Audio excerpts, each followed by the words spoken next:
There we Yeah, go, thank you, Steve. Mr. Chairman.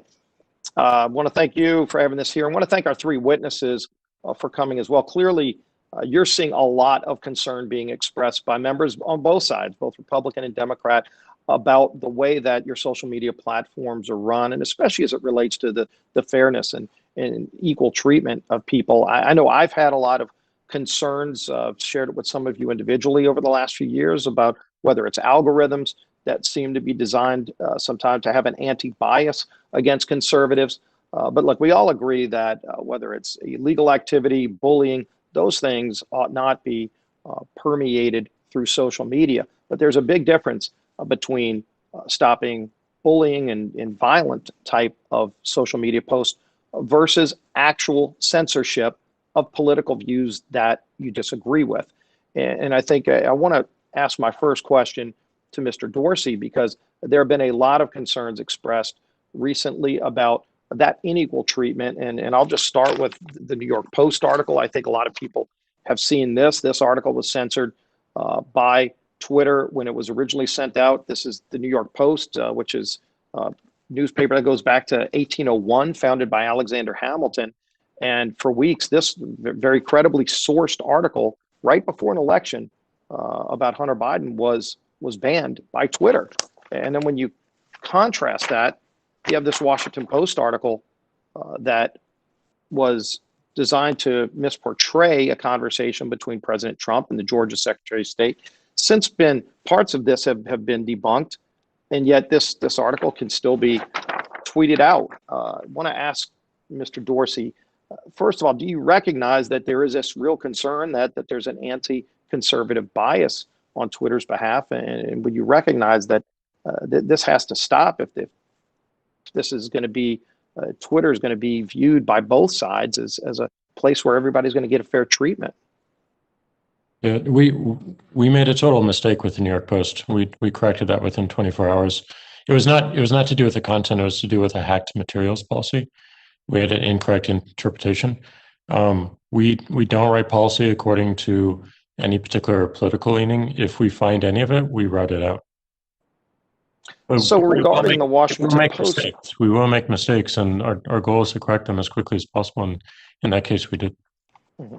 And I appreciate you recognizing that was a mistake. However, the New York Post's entire Twitter account was blocked for about 2 weeks, where they couldn't send anything out, not just that article. And to censor, we've got a First Amendment too. It just seems like to censor a newspaper that's as highly respected as the New York Post, again, 1801, founded by Alexander Hamilton, for their entire account to be blocked for 2 weeks by a mistake, seems like a really big mistake. Was anyone held accountable in your censoring department for that mistake?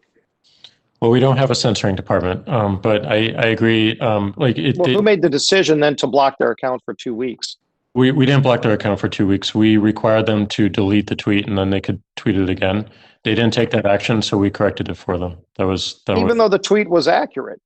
I mean, are you now, look, you've seen the conversations on both sides about Section 230, and there's going to be more discussion about it, but you're acting as a publisher. If you're telling a newspaper that they've got to delete something in order for them to be able to participate in your account, I mean, don't you recognize that you're no longer hosting a town square? You're acting as a publisher when you do that. It was literally just a process error.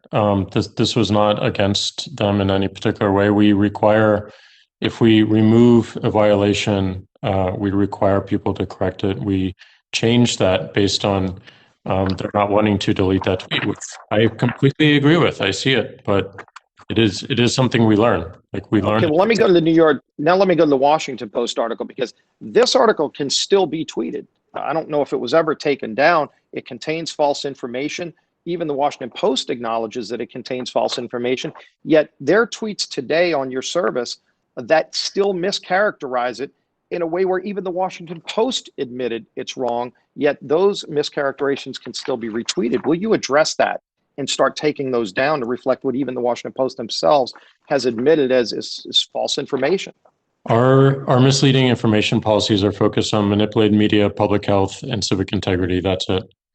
We don't have a general. Well, I would hope that you would go and take that down. And look, I know you said in your opening statement, Mr. Dorsey, that Twitter is running a business, and you said, quote, a business wants to grow its customer, the customers it serves. Just recognize, if you become viewed, continue to become viewed as an anti-conservatively biased platform, there will be other people that step up to compete and ultimately take millions of people away from Twitter. I would hope you recognize that, and I would yield back the balance of my